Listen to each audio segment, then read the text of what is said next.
Bismillahirrahmanirrahim. Assalamualaikum warahmatullahi wabarakatuh.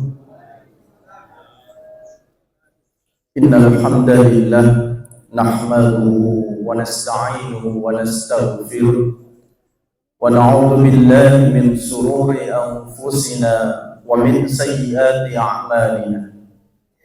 May yahdihillahu fala mudilla lahu ومن يضلل فلا هادي له أشهد أن لا إله إلا الله وحده لا شريك له وأشهد أن محمدا عبده ورسوله اللهم صل وسلم وبارك على نبينا محمد وعلى آله وصحبه ومن تبعهم بإحسان إلى يوم الدين.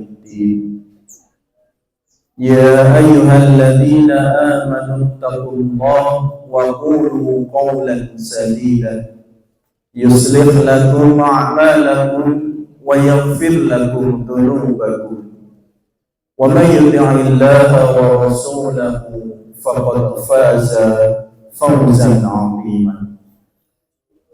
Syukur alhamdulillah atas segala nikmat yang diberikan Allah.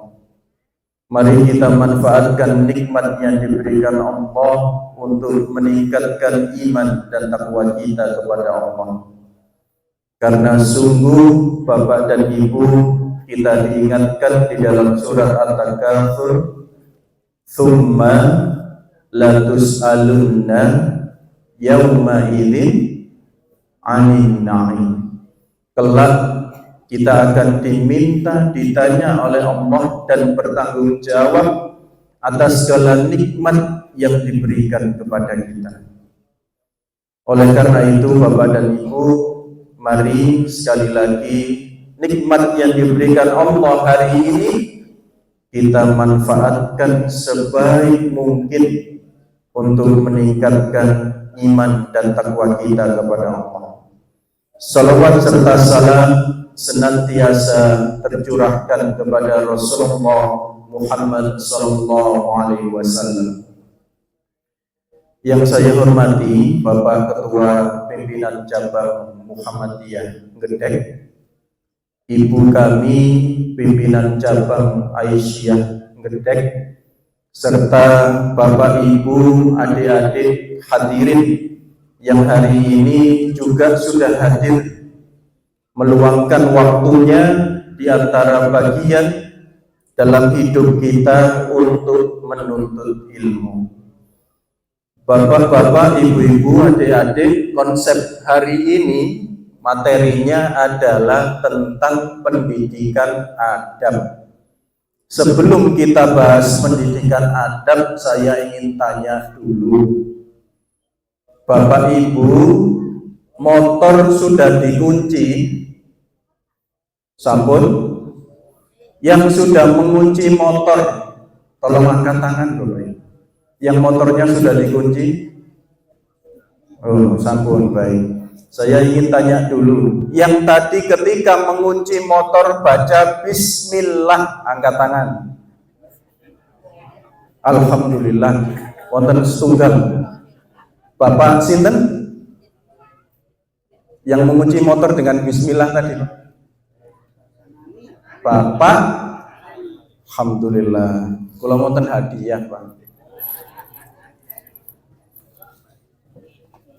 Ada kitab kecil yang disusun oleh Ustadz Zainuddin MZ. Zainuddin MZ hadits nggih, bukan dai sejuta umat. Nggih. Saya sampaikan nanti bagi yang bisa memenuhi beberapa kriteria, termasuk tadi alhamdulillah sudah ada satu yang mengunci motor dengan bismillah, maka sudah ada satu kitab yang ada pemiliknya. Selanjutnya ibu-ibu, ini ibu-ibu nggih, bapak-bapak tenang riyen. Ibu-ibu biasanya masak, nggih, Masak napa mboten? Masak. Wah, kuwatir kowe. Masak nopo, Bu? Yang biasanya ketika mematikan, menyalakan kompor dengan bismillah. Masya Allah, wonten kali 3 sekawan, alhamdulillah wonten sekawan. Nanti setelah pengajian bisa diambil. Baik. Selanjutnya Bapak dan Ibu, saya ingin sebelum kita membahas tentang adab niku nopo toh Bapak Ibu? Bapak-bapak, ada yang menyampaikan toto kromo adab ini. Wonten lintunipun, ada yang lain. Tata tertib, ada yang menyebutkan tata tertib. Toto kromo, tata tertib. Ada 2 kata yang sama. Toto, nopo malih. Budi pekerti, masya Allah, lebih dalam ini. Budi pekerti, ada tata krama, tata tertib, budi pekerti, nopo malih. Namung 3. Orang Jawa itu punya toto kromo, wonten malih unggah-ungguh, nggih. Toto kromo kali unggah-ungguh niku benten napa? Oh benten. Oh sami. Oh ternyata jawabannya juga beda-beda. Kenapa ini penting, Bapak Ibu? Hidup kita hari ini itu menjadi mengerikan dan menegangkan. Itu karena hilangnya adab dalam kehidupan kita. Ini yang mengkhawatirkan sekali hari ini. Khawatir orang tua tidak tahu adab ke anaknya, anak tidak tahu adab ke orang tua. Istri tidak tahu adab ke suaminya, suami tidak tahu adab ke istrinya. Belum yang lain-lain. Adab ini mulai dari hal yang sangat rahasia. Urusan suami istri di dalam kamar ada adabnya. Dalam peperangan sekalipun yang begitu kejam ada adabnya. Loh, lah bagaimana dalam kehidupan keseharian kita? Oleh karena itu hari ini kita bahas tentang pendidikan berbasis adab. Yang kedua, Bapak Ibu, pendidikan dan sekolah itu sama atau beda? Berarti sekolah adalah pendidikan, pendidikan adalah sekolah. Di rumah wonten pendidikan boten? Oh, berarti sekolah dan pendidikan itu beda. Sekolah itu lembaga pendidikan. Tapi pendidikan sendiri itu ada dalam setiap kehidupan kita. Kunci motor dengan bismillah. Anaknya melihat, mak ini lapo, kunci sepeda yang moco bismillah. Ini pendidikan.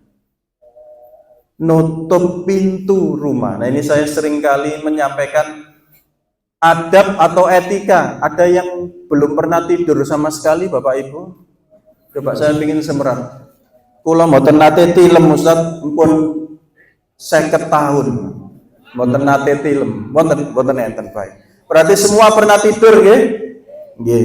Tidurnya dalam 1 hari pinten jam? 8 jam Ustaz malam. Siangnya 3 jam. Berarti tileme mawon niku 12 jam misalnya. Waktu hidup ini 24 jam sehari. Berarti kalau usianya 50, 25 tahun tilem. Tidak terasa ya. Setengah hidupnya untuk tidur. Baik. Karena semua pernah tidur, saya ingin tanya dulu.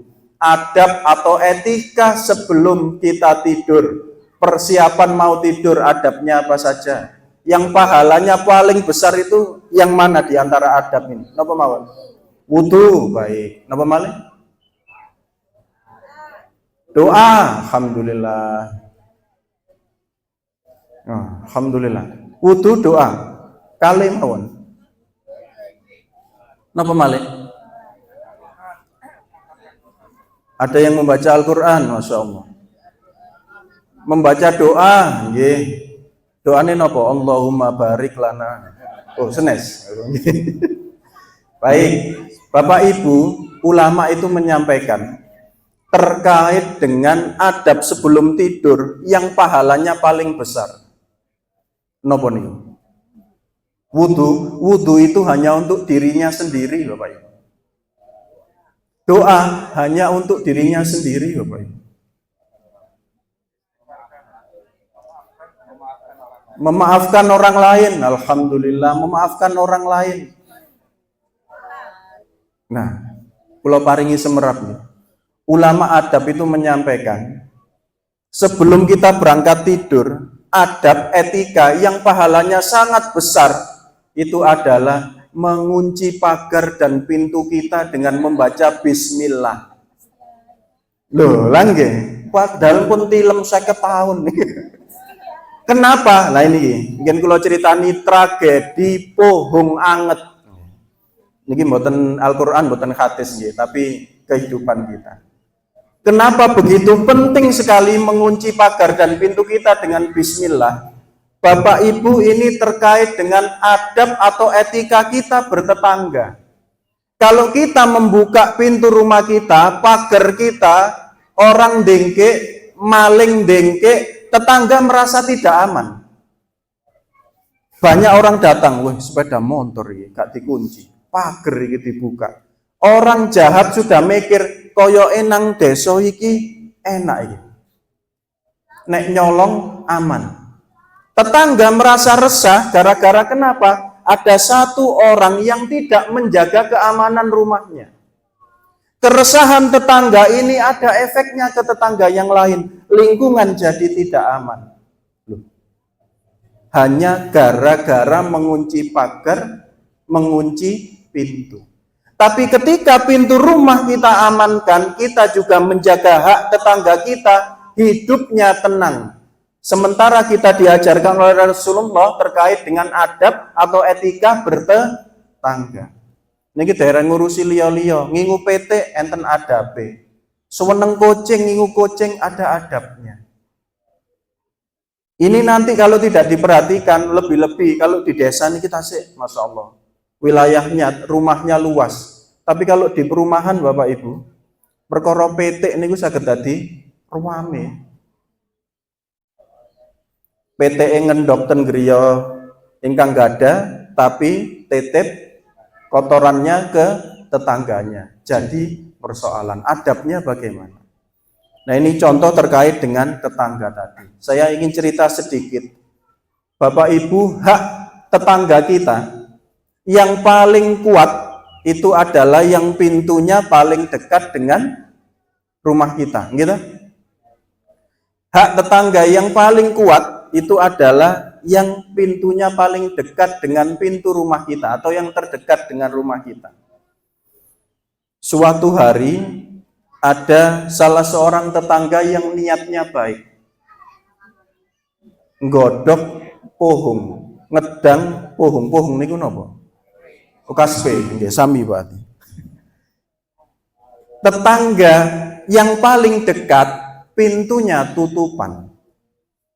Tapi ternyata tetangga yang pintunya tutupan itu ada di dalam rumah dan rumah ada kacanya, melihat dari dalam. Tetangga yang baik ini ingin bagi-bagi pohong anget dibeto diwadahi piring. Karena dilihat rumahnya tutupan, dilewati. Cari tetangga sebelahnya yang rumahnya pas bukaan. Tapi sudah punya niat untuk nek dibuka tak kei. Tetangga yang lihat dari dalam dan pintunya tutupan itu tidak tabayun dulu, langsung suudon dulu. Aku sing omahe luwe idek diliwati. Gak dikei. Loh ngoten niki lho Bapak Ibu. Karena sekali lagi hilangnya adab etika dalam kehidupan kita dados tukaran. Maka terciptalah tragedi pohong anget. Kenapa tetangga bertengkar mboten enak gara-gara pohong anget yang dilewati. Ngedum undangan, berbagi undangan misalkan. Jenengan semerap loh. Sing kono sing ado-ado dikei, aku kok kurung dikei. Perasaan kita bagaimana? Ini kita berbicara adab, berbicara etika. Oleh karena itu, hari ini yang ingin saya sampaikan adalah terkait dengan bagaimana sih dalam hidup ini kita beradab. Saya ambilkan beberapa dasar, ada cukup banyak dasar di dalam Al-Quran ataupun hadis, tapi ini saya sampaikan satu demi satu terkait dengan dasar atau konsep pendidikan adab ini. Yang pertama, surat At-Tahrim. Surat At-Tahrim surat keberapa Bapak Ibu? Surat At-Tahrim surat ke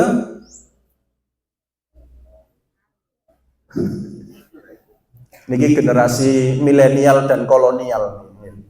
Yang milenial langsung buka handphone. Surat ke berapa? Kalau surat Al-Jum'ah, surat ke? Insya Allah banyak yang hafal kalau surat Al-Jum'ah. Surat ke 62. Berarti tidak jauh dengan At-Tahrim. Surat ke 66 Bapak Ibu. Nanti di rumah kembali kita literasi membaca Al-Quran. Surat At-Tahrim surat ke-66 ayat 6. 666 niki nek jarene tiang lintu yang bukan Islam itu katanya iki ayat kiamat. 666. Namun di dalam Islam justru ini adalah ayat untuk menyelamatkan kita dan keluarga kita. A'udzu billahi minasyaitonir rajim. Ya ayyuhalladzina amanu qu anfusakum wa ahlikum nara wa quduhan nasu wal hijarah 'alaiha malaikatun ghiladun shidad la ya'sunallaha ma amarahum wa yaf'aluna ma yu'marun. Ayat ini mengingatkan tentang dasar pendidikan adab untuk menyelamatkan diri kita dan keluarga kita. Harapannya wa yanqalibu ila ahlihi masrura. Kita dipertemukan kembali oleh Allah dengan keluarga kita di jannah dalam keadaan bahagia. Liqa'a rabbi. Kita akan bertemu dengan Rabb kita, dengan pemelihara kita. Wahai orang-orang yang beriman, selamatkanlah dirimu dan keluargamu dari siksa api neraka. Dan sebagaimana kita ketahui, neraka itu isinya adalah malaikat yang bengis, malaikat yang sadis, yang kejam, yang tidak pernah menolak apa yang diperintahkan Allah. Ketika diperintah menghukum, dihukum. Inilah neraka yang kita berlindung kepadanya. Kita bermohon kepada Allah agar tidak menjadi bagian ahli neraka. Bapak Ibu hadirin, menurut Ibnu Abbas dan Ali bin Abi Thalib ketika ditanya tentang ayat ini, beliau menyampaikan dua hal. Addibuhum wa 'allimuhum. Didiklah anak-anakmu adab, didiklah anak-anakmu ilmu. Bapak dan Ibu, mana yang harus kita dahulukan? Pendidikan adab atau pengajaran ilmu? Adab dulu atau ilmu dulu? Ada yang menyampaikan adab, ada yang menyampaikan ilmu. Ulama memiliki pendapat yang selisih terkait dengan pemahaman itu. Saya tidak mengatakan perselisihan ya Bapak Ibu, yang saya sampaikan adalah selisih, karena selisih dan perselisihan itu berbeda. Ada khilaf, ada ikhtilaf, ada selisih pendapat. Ada ulama yang menyampaikan adab itu lebih utama daripada ilmu. Ada ulama yang menyampaikan orang bisa beradab itu ketika berilmu. Ada juga yang menyampaikan adab dan ilmu itu berkesinambungan, tidak boleh terpisah. Namun pendidikan hari ini lebih cenderung ilmunya diperoleh, adabnya tidak dididikkan. Ini yang mengkhawatirkan sebenarnya. Oleh karena itu, adibuhum wa'allimuhum, dua-duanya menggunakan kata dan. Dua-duanya harus nyambung. Ini contoh saja dalam kehidupan keseharian kita. Para sahabat Rasulullah itu ketika dipanggil oleh ibunya, dan para alim ulama, kita menyebut salafus soleh, itu memberi contoh. Ketika dipanggil ibunya atau dipanggil orang tuanya, jawabannya lebih tinggi atau nadanya lebih tinggi dari nada orang tuanya, itu merasakan menyesal, Bapak Ibu. Misalkan dipanggil, "Le, nopo mak?" Itu sudah menyesal. Kenapa? Karena merasa itu bukan kesantunan, bukan etika. Kira-kira kalau anak kita hari ini dipanggil pas main game online, jawabannya bagaimana? Mboten jawab tambahan. Bisa-bisa pura-pura tidak dengar. Lebih hormat mana anak kita ke orang tuanya dibanding dengan ke handphonenya? Hormat sinten? Wong tuwane mboten tahu dikeloni nek turu, tapi HP-ne bendino dijaga. Jangan sampai handphone ini mati. Sampai saniki nuwun sewu nggih bapak-bapak, wonten istilah ngeten perihal handphone. Bojo kari gak masalah. Nek handphone kari ojo sampai. Ngoten. Bojo kari gak tegang. Handphone kari tegang. Napa wedi handphone dibuka bojoe nggih. Lho bapak wengking nggawa yo pengalaman. Ini bayangkan hari ini kehidupan kita benar-benar adab ini tiba-tiba bergeser gara-gara apa? Ditemukannya internet di antaranya. Tapi nanti teknologi dalam pendidikan akan kita diskusikan. Jadi kita sepakat nih Bapak Ibu, adab dan ilmu harus sama-sama jalan. Tidak boleh timpang. Kita harus sepakati ini. Kalau tidak, maka anak-anak kita bisa berilmu. Orang yang berilmu tidak beradab, menakutkan. Yoga jenengan saged jadi programmer, tapi ketika tidak memiliki adab, bisa jadi program itu digunakan untuk apa? Bobol rekening. Tiba-tiba kirim file isinya nyedot duit. Kita bayangkan hari ini begitu mengerikannya. Selanjutnya pengingat untuk orang tua. Ya Allah, jenengan yang sudah mendapatkan amanah dipercaya Allah untuk mendapatkan keturunan. Sumber hadis riwayat Ahmad, riwayat Imam Ahmad, kitab Musnad penduduk Mekah, bab hadis kakek Ismail bin Umayyah radhiyallahu taala anhu. Qala Rasulullah sallallahu alaihi wasallam, "Ma nahala walidun waladahu afdala min adabin hasanin." Rasulullah niku nate dawuh, boten wonten, tidak ada hadiah atau pemberian dari orang tua kepada anaknya melebihi keutamaan, keistimewaan apa itu? Adab yang baik. Dan adab yang baik ini bukan hanya bentuknya kalimat, namun bentuknya adalah keteladanan orang tua kepada anaknya. Kalimat dan keteladanan. Selanjutnya, sebagaimana kita ketahui, dasar pembahasan kita adalah sila kedua Pancasila yang berbunyi, napa Bapak Ibu? Kemanusiaan yang adil dan Pancasilais dengan hafal. Sila kedua, kemanusiaan yang adil dan beradab. Adil niku napa Bapak Ibu? Boten pilih kasih.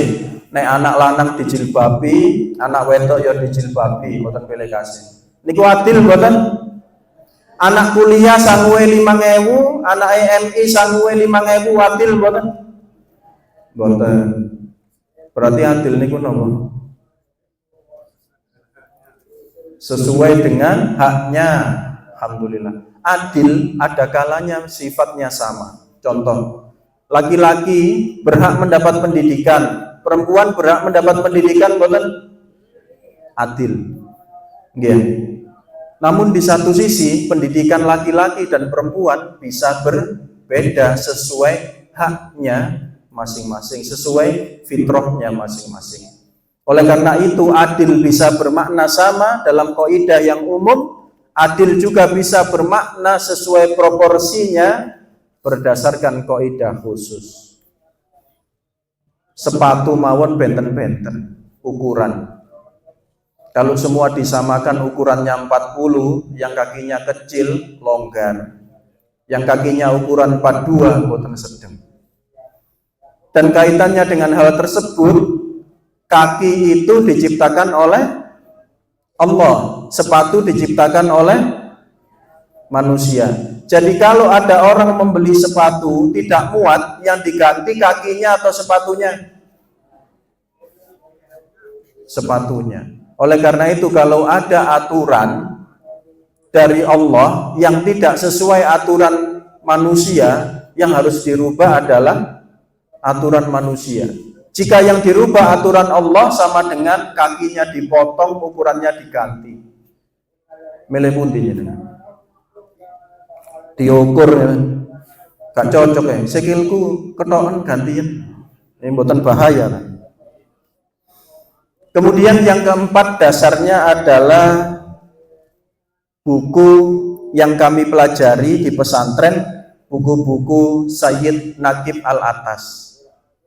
Beliau menyampaikan begini, problem utama yang dihadapi oleh umat Islam adalah loss of adab atau hilangnya adab.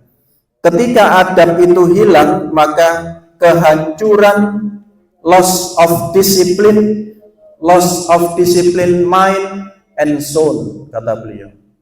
Orang kalau tidak punya adab itu kedisiplinannya hilang.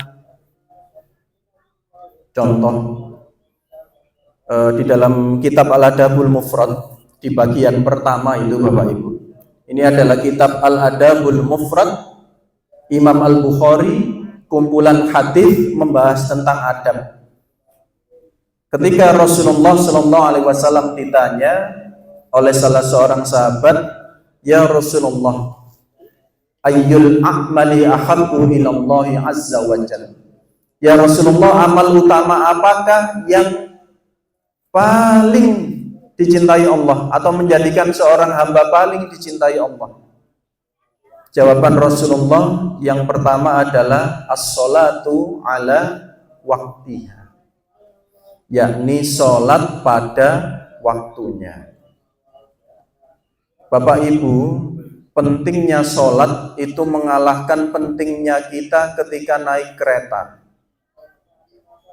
Ketika kereta berangkat jam 12, kita sampai stasiun jam berapa? Ketika sholat jam 12, kita sampai masjid jam berapa? Nah itu adab ya. Ini adab etika ya. Kita sudah bisa membandingkan. Terus pertanyaannya dipersempit lagi. Ketika sholat duhur 4 rakaat, khusyuknya berapa rakaat? 6 takbir Allahu Akbar. Lu komporku gurung tak pateni. Baru takbir, lu kontakku tak tekan. Lu sepedaku gurung tak kunci. Atau tiba-tiba kita ingat sesuatu yang dari tadi kita lupa, tiba-tiba ingat. Alladzi yuwaswisu fi sudurin nas. Diganggu gitu. Ini belum yang lain. Nah ini penting sekali bahwa seseorang yang kehilangan adabnya itu akan kehilangan kedisiplinannya. Ini pendapat beliau. Jadi ketika seseorang hilangnya adab itu menyebabkan hilangnya keadilan. Orang yang hilang adabnya tidak akan bisa adil. Oleh karena itu pembahasannya adalah kemanusiaan yang adil dan beradab. Baik, ini baru pengantar. Nuwun sewu, ini kan sampai jam 7 ya. Kalau khawatir kebablasan sampai jam 11.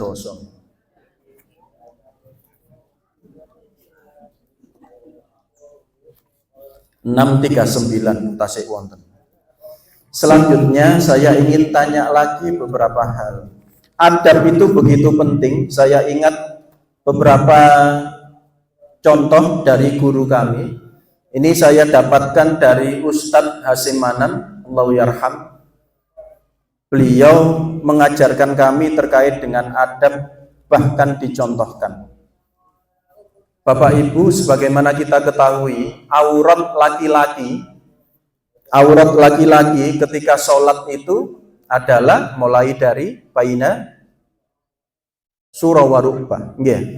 Aurat laki-laki itu mulai dari pusar sampai lutut, atau ada yang menyebutkan antara pusar dan lutut. Jadi kalau bapak-bapak sholat hanya mengenakan sarung atau kembenan, sah napa mboten secara fikih? Sah. Secara fikih sah. Tapi kalau hari ini saya mengisi pengajian hanya pakai celana, tidak pakai baju, sah. Kira-kira saya datang turun dari motor helman nih, tapi mboten kelambenan. Terus ngisi, assalamualaikum. Mungkin Bapak Ibu, iki sapa iki nang ngarep ngene. Itu beliau memberikan contoh secara fikih sah, tapi secara adab nyalai adab. Karena al-urf atau urf, masyarakat akan menilai, wong iki gak apa-apa ta. Ini adab. Ini contoh lagi, beliau memberi contoh. Bapak Ibu, ketika Idul Fitri saya silaturahim dengan teman-teman, termasuk Ustadz Muhammad Lutfi yang baru saja dipanggil oleh Allah. Beliau satu pesantren dengan saya sejak satu SMP. Jadi kami berkunjung ke rumah Ustadz Hasim Manan. Itu beliau menyiapkan air minum itu dengan teko dan gelas kecil, Bapak Ibu. Namanya santri, ini kan dia kepingin tanglet. Ustadz, kok mboten damel air mineral gelasan mawon? Kata beliau, pengalaman tahun lalu saya beri air mineral gelasan, itu dicoblos, diminum sedikit, tidak habis, ditinggal. Saya kumpulkan itu bisa 1 bak. Ini tidak tabdzir, tidak mubadir maksudnya. Maka beliau menyiapkan teko dengan gelas kecil. Kalau haus diminum, selesai. Haus, nuang lagi, diminum, selesai. Itu salah satu contoh adab yang diajarkan kepada kami. Menawi janjian dengan Ustadz Hasim Manan, Bapak Ibu, saya pernah janjian jam 3 karena kuliah mepet waktunya keluar dari Surabaya menuju rumah beliau di Sepanjang, terlambat setengah jam, Bapak Ibu. Beliau ada di rumah, tapi beliau menyampaikan, saya jam 3:30 ada kegiatan lagi. Tadi antum kan janjiannya jam 3. Afwan ya, antum pulang dulu. Dengan bayangan.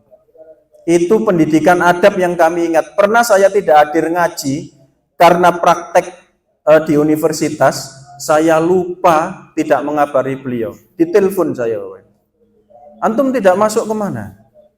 Ya Allah, ngapunten Ustaz, lupa. Apa kata beliau? Saya sudah menyiapkan 1 makalah untuk antum. Ini terus makalahnya bagaimana? Apa tidak mubadir, terlanjur saya print?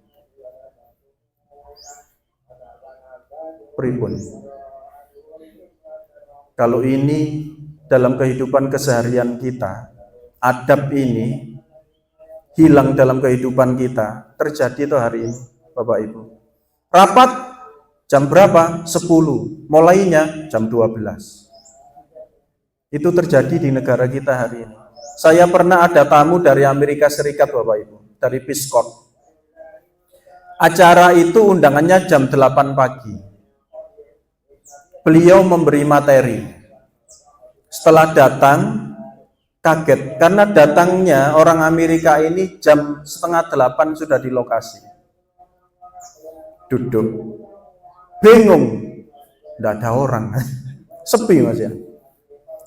Sekitar jam 8 lebih baru mahasiswa ini datang, tak lunak suante, lu wis teko, mulai duduk. Jam 8.30-an baru mahasiswa ngumpul, dosen-dosen juga sudah hadir. Ternyata acara belum dimulai. Tamu dipersilahkan untuk makan dulu Bapak Ibu. Kemudian tamunya besek-besek ke saya. This is crazy. Ini gila. It is happening in Indonesia. Ini biasa di Indonesia. Saya jawab, ya. Di sana, jika acaranya jam 8 saya sudah naik panggung, katanya gitu. Sudah mulai menyampaikan materi. Makannya lama, ngobrolnya lama, akhirnya materinya sedikit. Itu terjadi di kita. Ada salah seorang teman dari Amerika Serikat juga, itu bilangnya begini, tapi bahasa Indonesianya sudah baik. Orang Indonesia ini enak sekali. Ketika ada keterlambatan selalu bilang sabar, tapi digunakan untuk menunda pekerjaan. Katanya begitu. Saya pikir-pikir, iya juga.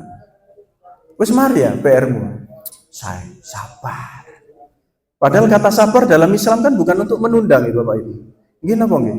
Wal asri innal insana lafi khusrin illal ladzina amanu wa amilus solihati wa tawasau bil haq wa tawasau bis sabr. Coba nanti dibuka tafsir surat wal asri, sabar itu dalam pandangan ulama bagaimana? Apakah menunda pekerjaan? Itu disebut sabar. Nah, ini adab, ini etika.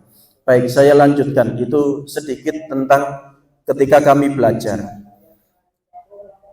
Fatwa majelis tarjih, insya Allah kita tahu. Bapak dan Ibu, hukum atau hukum fikih, hukum Islam, merokok itu hukumnya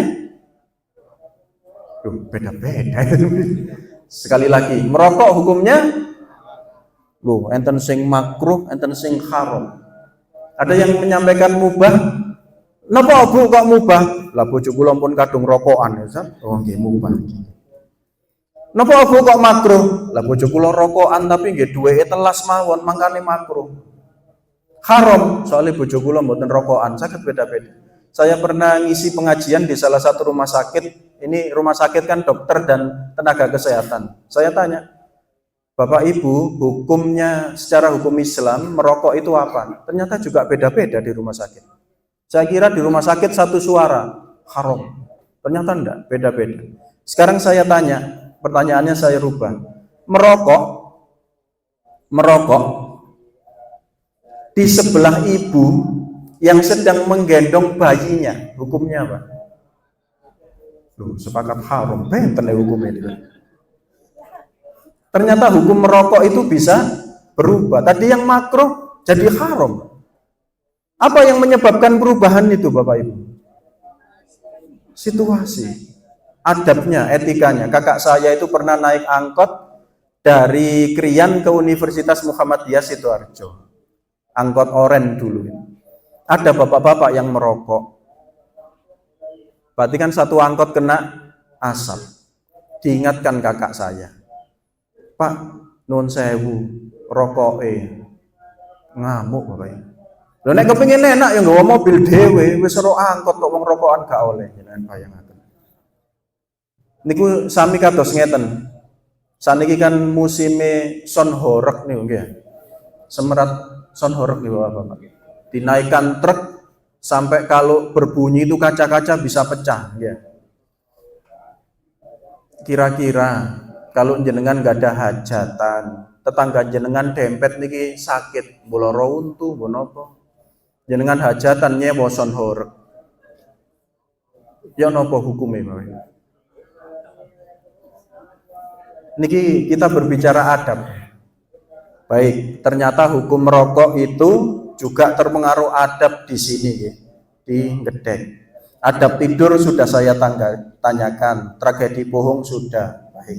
Menjenguk orang sakit Bapak Ibu di Gedek, menjenguk orang sakit itu membawa oleh-oleh napa mboten? Niki enten tangki sakit ten griya. Ketika menjenguk, bapak-bapak menjenguk, betul oleh-oleh napa mboten, Pak? Oh, betul. Ibu-ibu betul oleh-oleh? Nggih. Saya menjenguk teman yang sedang sakit. Oleh-olehnya napa biasanya Bapak Ibu? Oh, mboten mesti, napa mawon iki mesti nih? Buah, napa malih? Air, amplop. Kula mboten banter-banter, amplop. Baik, Bapak Ibu, saya menjenguk teman saya yang sakit di rumah. Saya bawakan beras, gula kopi. Pripun? Mboten napa-napa? Aman? Aman ten Gedek. Alhamdulillah berarti. Karena umumnya di tempat saya membawakan beras itu kalau orang sudah meninggal. Tak sambangi, tak gawano beras. Itu bisa tersinggung di Kriyan. Kondungan aku matek ta yo apa? Saged ngoten iki. Sekarang pertanyaannya, sama-sama oleh-oleh, wonten aturan mboten yang tertulis. Kalau sakit harus membawa buah. Kalau ada orang meninggal membawa beras, itu ada aturan tertulis mboten di desa? Tidak ada. Kenapa jenengan bisa terbelah seperti itu? Kebiasaan, betul. Kepantasan itu jadi sangat penting. Misal, kopiah nih. Kula ngaos taklim, jenengan ta'alum, saya tidak memakai kopiah, tapi ndamel topi kula walik.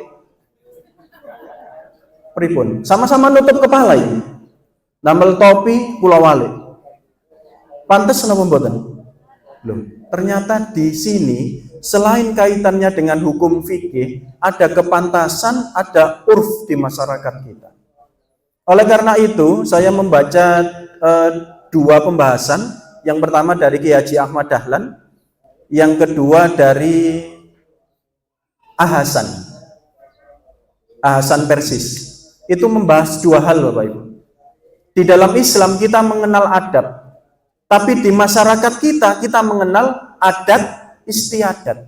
Jadi ada adab, ada adat. Sehingga kita mengenal ada istilah al-adatu muahkamah. Urf, kebiasaan masyarakat, adat itu bisa menjadi hukum dengan satu syarat. Adat itu tidak boleh bertentangan dengan adab. Nah ini PR besar kita hari ini diantara. Jadi kalau adab bertentangan dengan adat, maka tidak diperkenankan. Baik. Sekarang kita mengarah ke materi, waktunya tinggal 8 menit. Bapak Ibu, apa tujuan pendidikan? Saya tidak mengatakan tujuan sekolah. Tujuan dari pendidikan niku napa? Mencerdaskan. Baik, alhamdulillah. Mencerdaskan kehidupan bangsa dan ikut melaksanakan Undang-Undang Dasar memiliki, ya Allah. Undang-Undang Dasar apal, Pancasila apal, warga negara yang baik.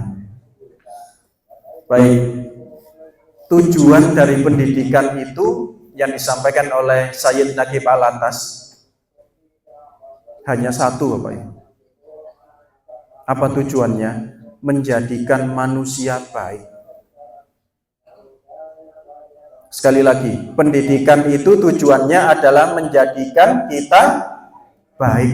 Kalau pendidikannya semakin tinggi, pendidikan formalnya, SD, SMP, SMK, S1, S2, S3, profesor, tapi buang sampah pada tempatnya saja tidak bisa, itu artinya pendidikan adabnya tidak masuk. Kalau badai tanglet tapi sungkan. Bapak Ibu, jangan kita membuang sampah sembarangan. Suatu hari saya dan istri naik motor Bapak Ibu. Mobilnya bagus, berarti kan orang kaya. Tiba-tiba kami Bapak Ibu dapat kelengkeng bijinya dan kulitnya. makannya di dalam mobil kelengkengnya, buangnya keluar. Ya Allah, mobil sebagus itu tidak bisakah beli kresek? Ini pendidikan sekali lagi, adab. Belum yang lain. Sampai-sampai dosen saya itu pernah cerita, Bapak Ibu. Kalau keluar negeri, itu kadang diketing oleh polisi kebersihan. Kenapa? Karena kebiasaan orang Indonesia itu buang sampah sembarangan. Kan malu sebenarnya. Termasuk kritik pimpinan pusat Muhammadiyah, seingat saya membaca artikelnya. Harusnya kita niru supporter sepak bola Jepang. Yang baru-baru ini ketika pertandingan, apa yang dilakukan? Selepas pertandingan, bersih-bersih stadion, Bapak Ibu. Kritik beliau apa? Seharusnya setiap kegiatan keagamaan, lebih-lebih di Muhammadiyah, itu pulangnya bersih, tidak ada sampah. Tapi kenyataannya ketika muktamar Muhammadiyah misalnya, apa yang terjadi? Ya Allah, padahal kita ini gembar-gembor ditulis gede, an-nadhafatu minal. Kalau kotor banyak sampah, iman kita bagaimana berarti? Jenengan yang bisa mengecek nih. Berarti kan PR kita. Orang bisa titelnya tinggi, tapi ngantri di pom bensin boten purun. Saya pernah tanya, kenapa di Indonesia itu kalau antri, niku nek boten dempet, boten afton. Di luar negeri ketika antri itu bisa berjarak. Lah, leres dijawab ngeten. Gini enten celai dileboni wong, Ustaz. Gitu. Padahal yang ngeleboni celah yang tidak mau antri itu bisa jadi sarjana loh, Bapak Ibu. Ini belum urusan yang lebih tinggi. Ini kita masih urusan masyarakat dulu. Negara, mboten main-main. Kerugian negara 300 T. Lo tanglet saat ini 300 T nole pinten. Oh, bingung ya. Kuwata. Napa maneh ya trohe, sami-sami mboten semerap nih. Kita bisa bayangkan. Dan yang melakukan itu apakah tidak berpendidikan formal? Berpendidikan formal. Oleh karena itu penting sekali kita mengetahui pentingnya pendidikan. Sebagaimana mengetahui fungsi indera kita. Bapak Ibu, fungsi mata kita untuk apa? Dalam Islam, fungsi mata kita untuk apa? Ya Allah, kudu kula umroh mawon. Bapak Ibu, fungsi mata kita adalah untuk melihat yang baik-baik. Kita sudah sepakat loh, pendidikan itu menjadikan kita jadi orang baik. Maka embel-embeli baik di belakangnya. Mata untuk melihat yang, tangan untuk baik. Kaki kita melangkah ke tempat yang, telinga kita untuk mendengarkan yang, Masya Allah. Lisan kita untuk berucap yang, awas jen. Nek ati enten sing ngejak rasan-rasan jenengan boten ngendek tambah bumbui, adabnya bermasalah. Soalnya kadang rasan-rasan itu kan gurih ya ibu-ibu. Ditambahi ngoten tambah Masya Allah luwancar ngoten. Sampai kompor murup napa sangit lali saking gurih. Tapi dosane ya Allah bahaya. Baik, alhamdulillah sudah mulai nampak kebaikannya 2 menit. Baik, yang kedua dan yang terakhir Bapak Ibu, ilmu itu beliau bagi menjadi 2. Ilmu yang sifatnya fardu ain dan ilmu yang sifatnya fardu kifayah. Tapi beliau menyampaikan ilmu itu sifatnya fardu. Fardhatun ala kulli muslim. Ada yang menambahi muslimin wal muslimat. Fardu. Fardu ainnya apa? Fardu ainnya semua umat Islam harus belajar ilmu agama. Nanti kalau melihat kurikulumnya, diantaranya kurikulum yang diajarkan mulai dari usia 0 tahun sampai dengan 18 tahun itu tidak pernah lepas dari muraqabatullah. Merasa senantiasa diawasi oleh Allah. Itu penanaman 18 tahun. Pengajarannya bagaimana bentuknya? Membiasakan bismillah dan alhamdulillah mulai kecil. Kenapa? Karena dengan bismillah insya Allah akan melakukan kebaikan. Mboten wonten tiang nyolong niku bismillah. Bismillah nyolong handphone. Kan mboten enten. Sehingga dalam kehidupannya selalu dengan bismillah berupaya baik. Bapak Ibu kadang ya Allah, kita ini malu. Jenengan perhatikan kalau jenengan maem di warung, di depot atau di mall. Ada teman-teman non muslim itu yang ketika makanan sudah dihidangkan akan makan, itu doanya serius. Makan. Sementara melihat yang muslim kadang bismillah mawon supe. Ini jadi perhatian kita. Maka pembiasaan bismillah. Naik motor kita membaca bismillah. Kemudian membaca apa lagi ketika di kendaraan? Berdoa subhanalladzi. Betul. Kita diberi bismillah, bahkan takbir. Allahu Akbar, Allahu Akbar, Allahu Akbar. Kenapa? Kendaraan kita itu ditundukkan oleh Allah itu untuk kenikmatan kita. Kalau bukan Allah yang menundukkan, tidak akan mau. Walaupun sepeda motor. Moro-moro mogok. Ngegas dewe. Itu kan tidak bisa kita kendalikan nanti. Kita banyak bermohon berdoa kepada Allah. Ngunci motor. Nanti mulai ya, ketika akan berangkat tidur, ngunci pintu rumah dengan bismillah. Ibu-ibu masak, nyalakan kompor dengan bismillah. Pembiasaan supaya anak-anak kita juga terlatih. Ini bismillah ini mengajarkan pentingnya paham pengawasan Allah Subhanahu wa taala.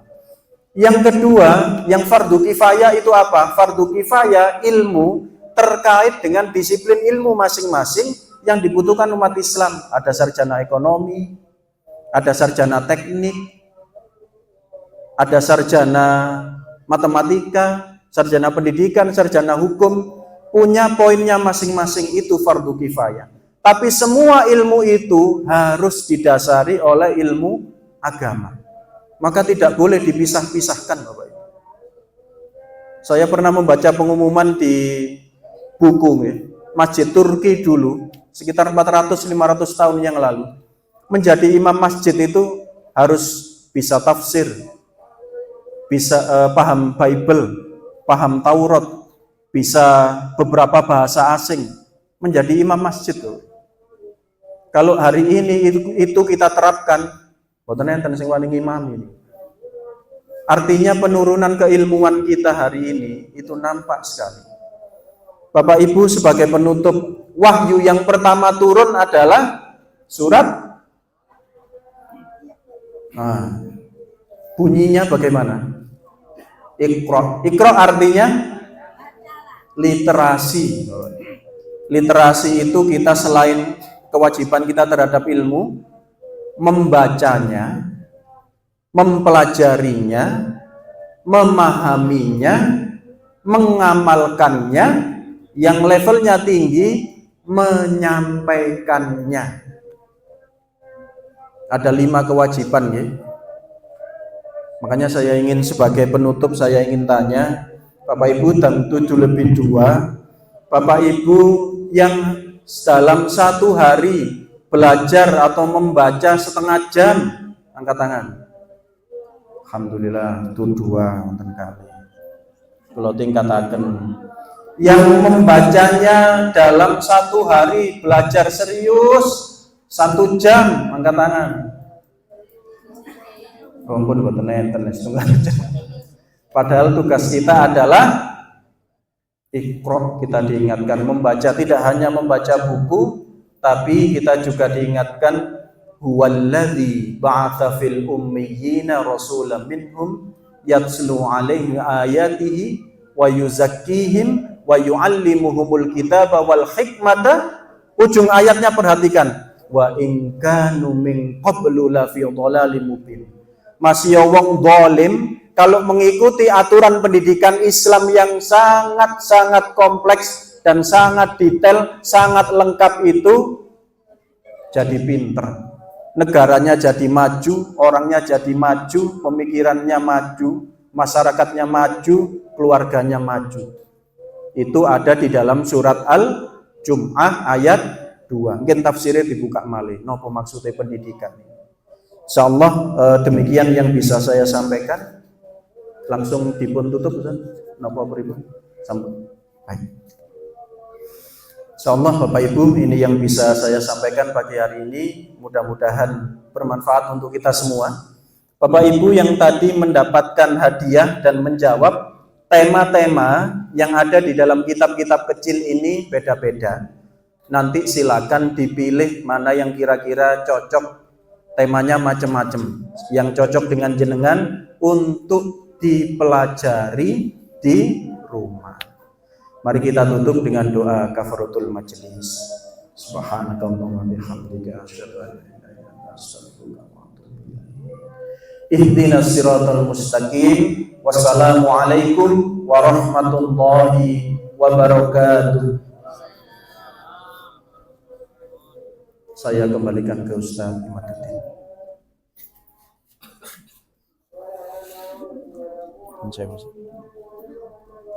Terima kasih disampaikan kepada Ustaz Muhammad yang telah berbagi kepada kita semuanya.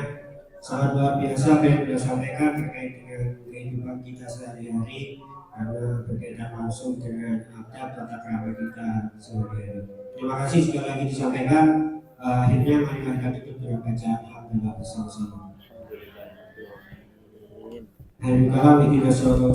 Assalamualaikum warahmatullahi wabarakatuh. Waalaikumsalam.